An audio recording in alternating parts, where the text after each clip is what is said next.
بسم اللہ الرحمن الرحیم۔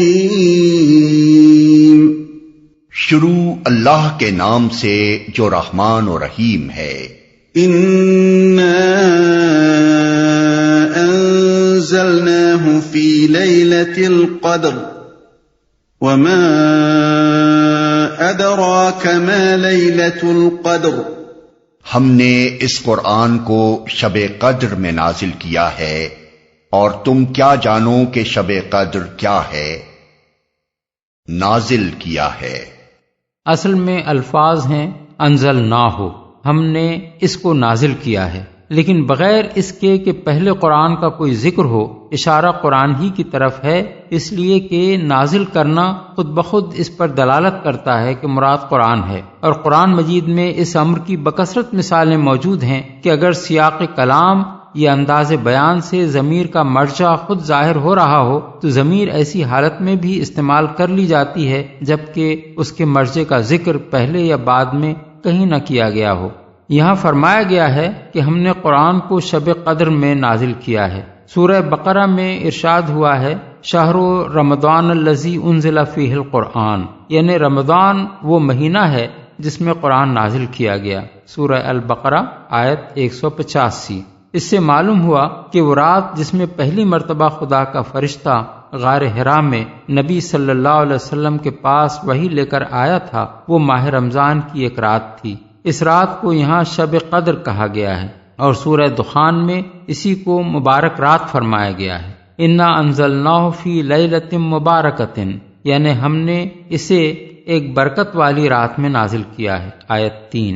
اس رات میں قرآن نازل کرنے کے دو مطلب ہو سکتے ہیں۔ ایک یہ کہ اس رات پورا قرآن حامل وحی فرشتوں کے حوالے کر دیا گیا، اور پھر واقعات اور حالات کے مطابق وقتاً فوقتاً 23 سال کے دوران میں جبریل علیہ السلام اللہ تعالیٰ کے حکم سے اس کی آیات اور صورتیں رسول اللہ صلی اللہ علیہ وسلم پر نازل کرتے رہے۔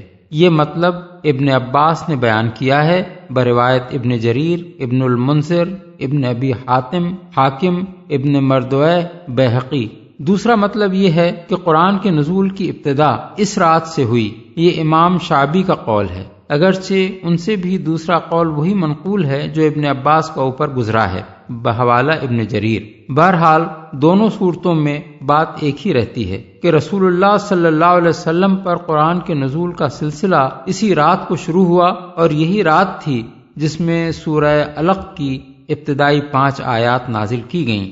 تاہم یہ بات اپنی جگہ ایک حقیقت ہے کہ قرآن کی آیات اور صورتیں اللہ تعالیٰ اسی وقت تصنیف نہیں فرماتا تھا جب رسول اللہ صلی اللہ علیہ وسلم اور آپ کی دعوت اسلامی کو کسی واقعے یا معاملے میں ہدایت کی ضرورت پیش آتی تھی، بلکہ کائنات کی تخلیق سے بھی پہلے ازل میں اللہ تعالیٰ کے ہاں زمین پر نوع انسانی کی پیدائش، اس میں انبیاء کی بعثت، انبیاء پر نازل کی جانے والی کتابوں، اور تمام انبیاء کے بعد آخر میں محمد صلی اللہ علیہ وسلم کو مبعوث فرمانے اور آپ پر قرآن نازل کرنے کا پورا منصوبہ موجود تھا۔ شب قدر میں صرف یہ کام ہوا کہ اس منصوبے کے آخری حصے پر عمل درآمد شروع ہو گیا۔ اس وقت اگر پورا قرآن حاملین وحی کے حوالے کر دیا گیا ہو تو کوئی قابل تعجب امر نہیں ہے۔ قدر کے معنی بعض مفسرین نے تقدیر کے لیے ہیں، یعنی یہ وہ رات ہے جس میں اللہ تعالیٰ تقدیر کے فیصلے نافذ کرنے کے لیے فرشتوں کے سپرد کر دیتا ہے۔ اس کی تائید سورہ دخان کی یہ آیت کرتی ہے فیہا یفرق کل امر حکیم، یعنی اس رات میں ہر معاملے کا حکیمانہ فیصلہ صادر کر دیا جاتا ہے۔ آیت 5۔ بخلاف اس کے امام زہری کہتے ہیں کہ قدر کے معنی عظمت و شرف کے ہیں، یعنی وہ بڑی عظمت والی رات ہے۔ اسی معنی کی تائید اسی صورت کے ان الفاظ سے ہوتی ہے کہ شب قدر 1000 مہینوں سے زیادہ بہتر ہے۔ اب رہا یہ سوال کہ یہ کون سی رات تھی، تو اس میں اتنا اختلاف ہوا ہے کہ قریب 40 مختلف اقوال اس کے بارے میں ملتے ہیں، لیکن علماء امت کی بڑی اکثریت یہ رائے رکھتی ہے کہ رمضان کی آخری 10 تاریخوں میں سے کوئی ایک طاق رات شب قدر ہے، اور ان میں سے بھی زیادہ تر لوگوں کی رائے یہ ہے کہ وہ 27ویں رات ہے۔ اس معاملے میں جو معتبر احادیث منقول ہوئی ہیں انہیں ہم ذیل میں درج کرتے ہیں۔ حضرت ابو ہریرہ کی روایت ہے کہ رسول اللہ صلی اللہ علیہ وسلم نے لیلۃ القدر کے بارے میں فرمایا وہ 27ویں یا 29ویں رات ہے، بروایت ابو داؤد طیالسی۔ دوسری روایت حضرت ابو ہریرہ سے یہ ہے کہ وہ رمضان کی آخری رات ہے، بروایت مسند احمد۔ حضرت ابی بن کعب سے زر بن حبیش نے شب قدر کے متعلق پوچھا تو انہوں نے حلفاً کہا اور استثناء نہ کیا کہ وہ 27ویں رات ہے، بروایت احمد، مسلم، ابو داؤد، ترمذی، نسائی، ابن حبان۔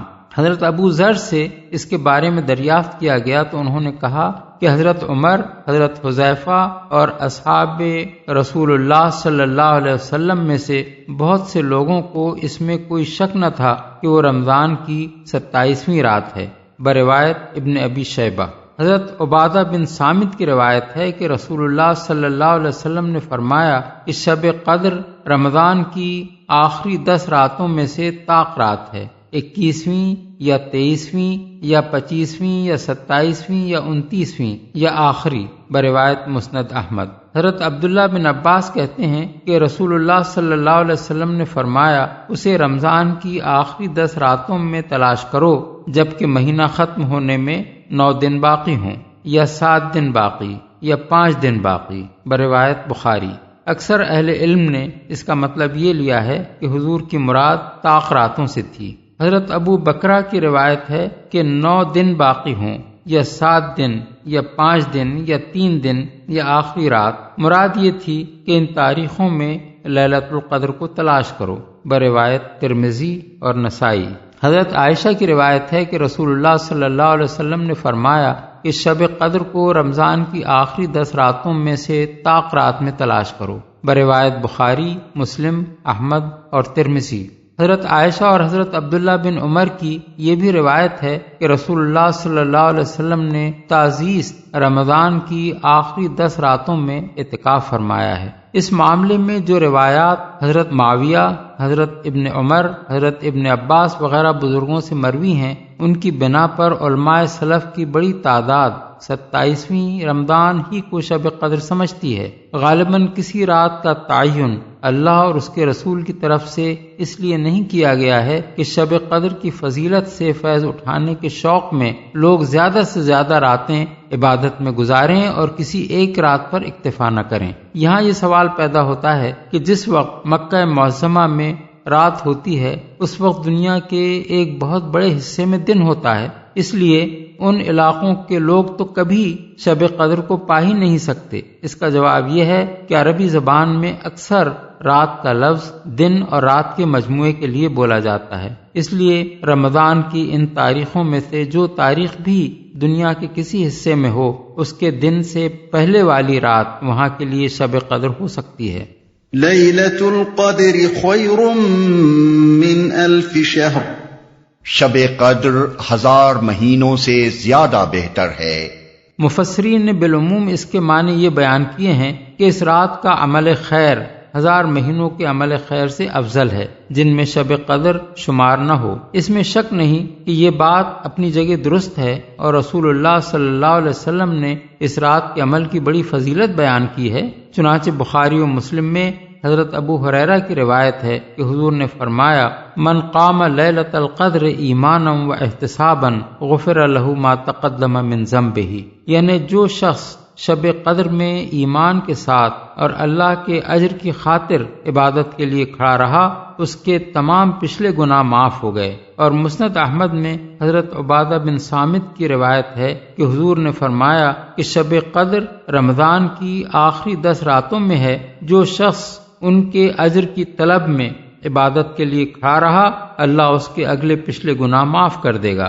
لیکن آیت کے الفاظ یہ نہیں ہیں کہ العمل فی لیلۃ القدر خیر من العمل فی 1000 شہر، یعنی شب قدر میں عمل کرنا 1000 مہینوں میں عمل کرنے سے بہتر ہے، بلکہ فرمایا یہ گیا ہے کہ شب قدر 1000 مہینوں سے بہتر ہے۔ اور 1000 مہینوں سے مراد بھی گنے ہوئے 83 سال 4 مہینے نہیں ہیں، بلکہ اہل عرب کا قاعدہ تھا کہ بڑی کثیر تعداد کا تصور دلانے کے لیے وہ 1000 کا لفظ بولتے تھے۔ اس لیے آیت کا مطلب یہ ہے کہ اس ایک رات میں خیر اور بھلائی کا اتنا بڑا کام ہوا کہ کبھی انسانی تاریخ کے کسی طویل زمانے میں بھی ایسا کام نہ ہوا تھا۔ تنزل الملائكة والروح فيها بإذن ربهم من كل أمر سلام هي حتى مطلع الفجر۔ فرشتے اور روح اس میں اپنے رب کے اذن سے ہر حکم لے کر اترتے ہیں، وہ رات سراسر سلامتی ہے طلوع فجر تک۔ روح سے مراد جبریل علیہ السلام ہیں، جن کے فضل و شرف کی بنا پر ان کا ذکر فرشتوں سے الگ کیا گیا ہے۔ حکم لے کر اترتے ہیں، یعنی وہ بطور خود نہیں آتے بلکہ اپنے رب کے اذن سے آتے ہیں، اور ہر حکم سے مراد وہی ہے جسے سورہ دخان آیت 5 میں امر حکیم یعنی حکیمانہ کام کہا گیا ہے۔ طلوع فجر تک یعنی شام سے صبح تک وہ پوری رات خیر ہی خیر ہے، ہر شر اور فتنے سے پاک۔